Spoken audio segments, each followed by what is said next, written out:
Airports look chaotic, but nothing here is accidental.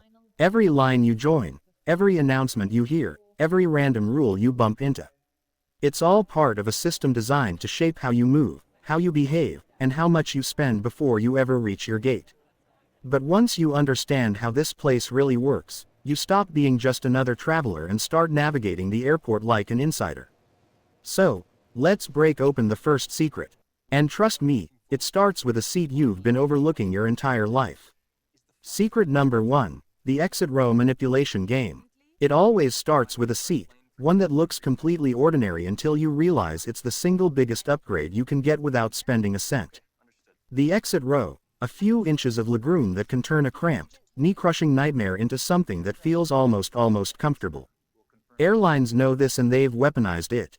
They charge $50, $95, sometimes even $165 for the exact same air you were already breathing. It's brilliant business, but it's also a system that cracks if you know where to press. Years ago, a flight attendant told me the secret. She said, "We don't fill those seats randomly. We look for passengers who seem calm, cooperative, someone we trust in an emergency." That was the clue. Ever since, every time I checked in, I became that passenger. Relaxed, friendly, not demanding, helpful. When the agent glanced up, I'd smile and say something like, "If you still need someone responsible for the exit row, I'm happy to take the duty." Light tone, no pressure.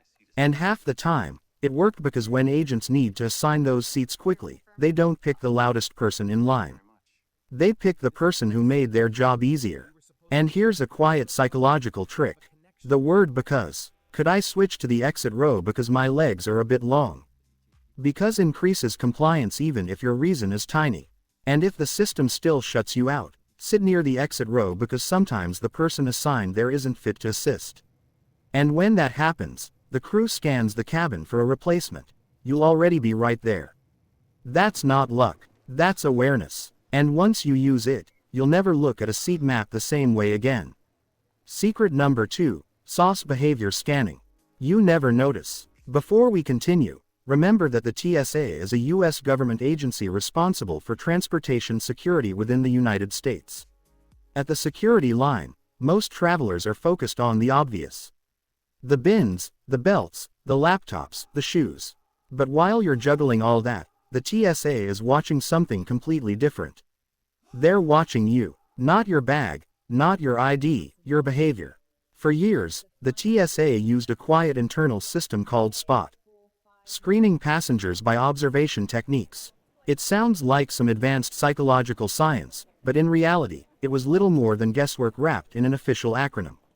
Officers were trained to study your face, your posture, your hands, looking for tiny stress indicators that supposedly revealed suspicious intent. A long yawn, a shaky exhale, eyes darting a bit too much, sweating when the room isn't warm, even looking pale after shaving a beard. Any of these could quietly flag you for additional screening. The problem, it didn't actually work. Government audits tore the program apart, saying there was zero scientific evidence that any of it reliably identified threats. But instead of abandoning the idea, the TSA simply rebranded it. Same techniques, new name, fresh funding, and the strangest part, they don't track race or identity when flagging people, which means patterns of bias can happen with no record, no oversight, no accountability. So, how do you avoid getting singled out? You don't fake calmness. You practice it. Don't overact innocence. That's the rookie mistake. Don't stare around the room like you're trying to look harmless. Don't freeze your face into a forced smile. Experienced travelers look one way. Relaxed body, steady breath, polite tone, minimal chatter. Move like someone who's done this 1,000 times. Even if you're panicking inside because you forgot a bottle of water in your backpack. Because here's the irony. The harder you try to look innocent, the guiltier you appear. Blend in. Be natural. Let the system see nothing to misread. TSA can't read your mind. But they'll gladly misunderstand your nerves. Secret number 3, the gate agent surveillance game. Most travelers think the real battle begins when boarding starts, when the lines form, when groups are called, when the scanner finally beeps. But the truth is, by the time you step into that line, the game is already over. Because gate agents, They've been watching you long before you realized you were being watched. While they sit behind the desk pretending to type, their eyes are quietly scanning the crowd like radar. Every few seconds, a glance up, a quick assessment, a mental note. They're not looking for faces. They're looking for bags, oversized carry-ons, bulging backpacks, hard-shell rollers that look suspiciously too big to be true. And here's the part most travelers never see. They pre-select who they're going to pull aside before the boarding process even begins. They tag you in their head. So, when you walk down the jet bridge thinking you're safe, that "excuse me, sir, I need to check that bag" moment isn't random. It was decided 10 minutes earlier. I once watched a passenger confidently stride toward boarding. His roller bag just a little too full, but close enough to pass. Halfway down the jet bridge, an agent stepped out and stopped him cold. "We'll need to gate check that." No debate, no negotiation. He never had a chance because the agent had already marked him the moment he walked up to the seating area. So, how do you avoid becoming one of the chosen targets? You don't hide your bag. You stop highlighting it. Keep it low to the ground, close to your legs, not swinging in front of you like a neon sign saying, "Look at me." Choose neutral colors, especially black. Bright bags stand out. Black ones disappear into the crowd. And here's a subtle insider truth. Soft bags blend in better than hard cases. A soft duffel or backpack can compress, flex, and look smaller. While a hard suitcase looks oversized, even when it isn't, gate agents aren't trying to catch everyone. They're trying to catch the passengers who look like problems before those problems slow down boarding. It's not about hiding. It's about not inviting attention in the first place. Because once a gate agent decides your bag looks off, there's almost nothing you can say to change their mind. In the airport system, surveillance doesn't start when the scanner beeps. It starts the moment you sit down and think no one is watching. Secret number 4, commission traps behind bag enforcement. Here's something most travelers never see. The moment when gate agents stop being gate agents and start becoming salespeople. Because at certain airlines, especially the ultra-low-cost ones, bag enforcement isn't just policy, it's profit. Companies like Spirit and Frontier have built a quiet incentive system behind the counter. Every time a gate agent flags a bag as oversized or non-compliant, they can earn $5 to $10 in commission. It doesn't sound like much until you realize they might flag dozens in a single shift. Suddenly, every extra inch of your backpack, every slightly expanded zipper on your carry-on is money in someone's pocket. And that's why those viral videos you've seen, the arguments, the confrontations, the bags that clearly fit but somehow don't fit enough aren't accidents. They are incentives in action. I once watched a woman slide her backpack into the metal bin perfectly. It fit with room to spare. But the gate agent leaned forward and said, "It needs to go all the way in, ma'am." The customer pushed harder, confused. The agent shook her head, and the fee was already being printed. Because here's the sneaky truth. The gate is where you have the least power. You can't go back to repack. You can't dispute the measurement. And you definitely can't risk arguing and missing your flight. So the airlines know at this moment you'll pay swiftly, quietly with no refund and no recourse. That's why your bag choice matters more than ever. A compact minimalist design, especially one that opens wide like a suitcase, looks compliant from every angle. Soft edges help. Dark fabric helps. Anything that makes your bag look smaller than it is helps. Because in 2026, bag enforcement isn't about safety. It's not even about rules. It's about a bonus system. And the easiest way to win that game is to make sure you never become the payday they're looking for. Secret number 5, the voluntary bag check trap. This one catches even seasoned travelers off guard because the trap doesn't start with the airline. It starts with you. You're standing near the gate. Boarding hasn't started yet. The metal sizing bin is right there practically staring at you. And you think, "Let me just check, just to be sure." So, you slide your bag in. Maybe it fits. Maybe it's a tight squeeze. Maybe it sticks out by half an inch. And that's the moment the gate agent's eyes lock onto you. Because the second you voluntarily test your bag, you've handed them the authority to say, "Sorry, it doesn't fit." You'll have to check it. You didn't break the rule. You confirmed their suspicion. You didn't get caught. You walked right into their inspection zone. And once your bag touches that sizing bin, you've essentially signed the contract. No arguing, no negotiating, and definitely no escaping the $60 to $100 fee that follows. I've seen travelers with perfectly acceptable bags get penalized because they just wanted to check. The agent wasn't even paying attention until curiosity made the passenger step forward and expose themselves. The smarter move: never ever offer your bag for inspection unless they specifically ask. Keep it behind your legs, close to your seat, out of their sight line.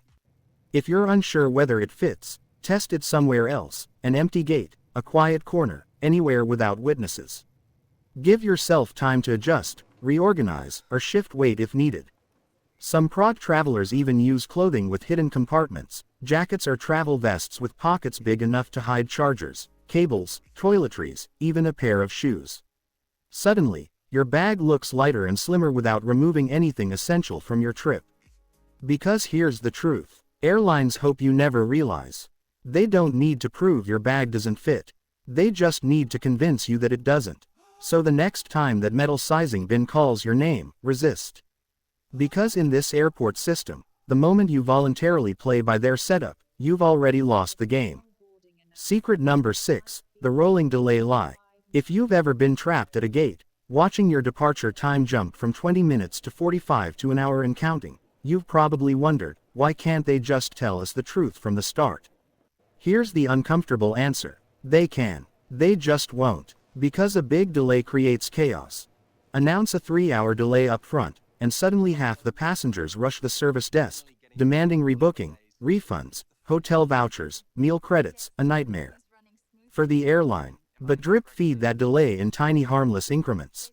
Just 30 more minutes, just a short maintenance check, just a minor update coming soon.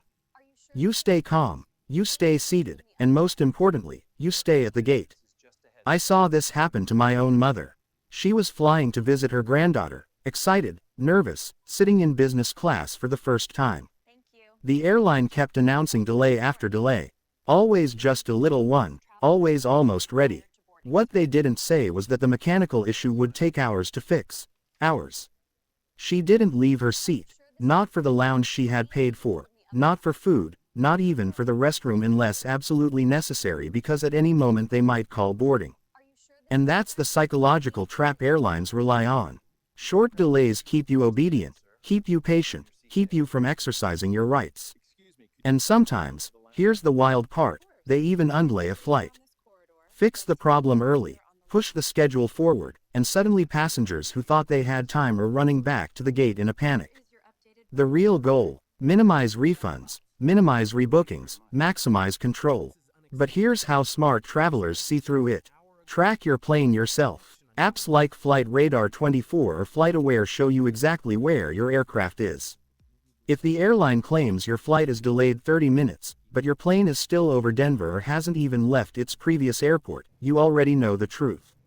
That tiny delay is a fantasy. That's your cue to relax. Get food, charge your phone, use the lounge you paid for. Don't sit frozen at the gate like a hostage waiting for the next announcement. Because once you understand why airlines lie about delays, you stop reacting to their timeline and start creating your own. Secret number 7, predictive cancellation of your seat. Imagine this: you're sprinting through the airport, lungs burning, backpack bouncing with every step. Your connecting flight is boarding, but you can see the gate. The plane is still there. The door is still open. You made it, or you thought you did. You rush up to the podium out of breath, and the gate agent doesn't even look surprised. Sorry, your seat's been given away. Wait, what? You didn't miss the flight. You're standing right here. How can your seat be gone? Welcome to one of the most quietly frustrating systems airlines use today. Predictive cancellation. American Airlines uses a software program called Aura, and one of its jobs is to decide automatically whether you will make your connection or not. Not based on reality, not based on where you actually are, but based on what the algorithm predicts. If the system decides you won't arrive in time, it removes you from the flight before you reach the gate. Your seat gets given away to a standby passenger, a frequent flyer, or someone who paid more. And once you're removed, you're treated as if you showed up late, even if you sprinted across the terminal and arrived exactly when you needed to. Here's the twist. Not every airline plays this game. United Airlines runs a system called Connection Saver that actually holds flights a few minutes when it knows connecting passengers can still make it. One system helps you, the other system punishes you. So, if you ever arrive at a gate and discover your seat magically vanished, don't accept the explanation quietly. Ask the gate agent directly, was I removed due to predictive cancellation? You'll see a flicker in their expression because now they know you know. And here's the phrase that matters. This qualifies as involuntary denied boarding. Those 4 words activate your rights. They can trigger compensation, hotel meals rebooking, sometimes even cash. Because legally you didn't miss the flight. The system kicked you out. In the data-driven era of air travel, showing up on time isn't enough. You have to beat an algorithm that thinks it knows your next move before you make it. And once you understand how that system works, you'll never let a computer decide your travel fate again. Secret number 8. The flight credit expiration trap. When a flight gets canceled, everything feels chaotic. Passengers crowding the counter, phone lines jammed, announcements echoing through the terminal. In the middle of all that noise, airlines offer something that sounds like a favor. We've issued you a travel credit. It feels like a solution. It feels fair. It feels reasonable, but it's not. It's a trap. Because travel credits aren't designed to help you travel. They're designed to help airlines keep your money. Most credits come with expiration dates as short as 12 months. Some can't be transferred, others can't be split between bookings, and a few have hidden rules that quietly reset the clock. So, if you book a flight with credit and cancel again, you don't get a new expiration date. You get the original one, the one that's already ticking down.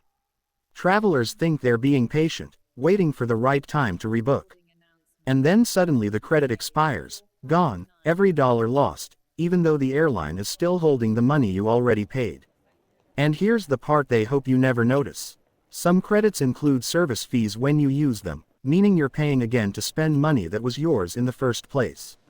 Multiply that system across millions of passengers and airlines keep billions locked inside their books.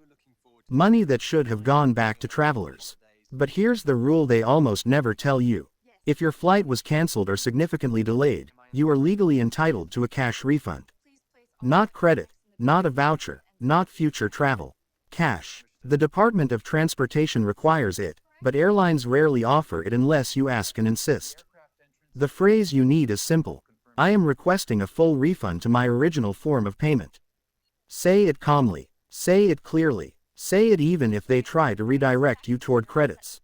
Because when an airline says, "We've issued you a travel voucher," what they really mean is, "We've kept your money on our balance sheet." But now you know better. Credits are convenience for them, not for you. Take the refund. Take back control. And don't let your hard-earned money expire quietly inside someone else's system. So now you know. The airport isn't just a building where flights happen. It's a maze. A living system designed to test your awareness at every single turn. From the exit row game that can save you $150 to the sauce silent behavioral scans to gate agents earning commissions off confusion to algorithms that cancel your seat before you even miss your connection. None of it is random. None of it is accidental. It's a pattern refined, repeated, disguised as policy. But once you see the pattern, everything changes. Suddenly, you know when to smile at the right moment, where to stand, which bag to carry, how to blend in, how to avoid fees, when to demand cash instead of credits, and how to stay 3 steps ahead of a system built to keep you in the dark. You stop being the target and start being the exception. So before your next flight, share this video with someone who always gets hit with bag fees, or the friend who never makes their connection on time, or the family member who keeps losing hundreds to unexpected airport surprises. Let them know it's not bad luck. It's a system. And now you understand how to navigate it. If you want more of the hidden side of air travel, the loopholes, the upgrades, the insider tactics airlines wish you never learned, hit that subscribe button, turn on notifications. And stick with airport tips, because what you've seen today, that was just the beginning.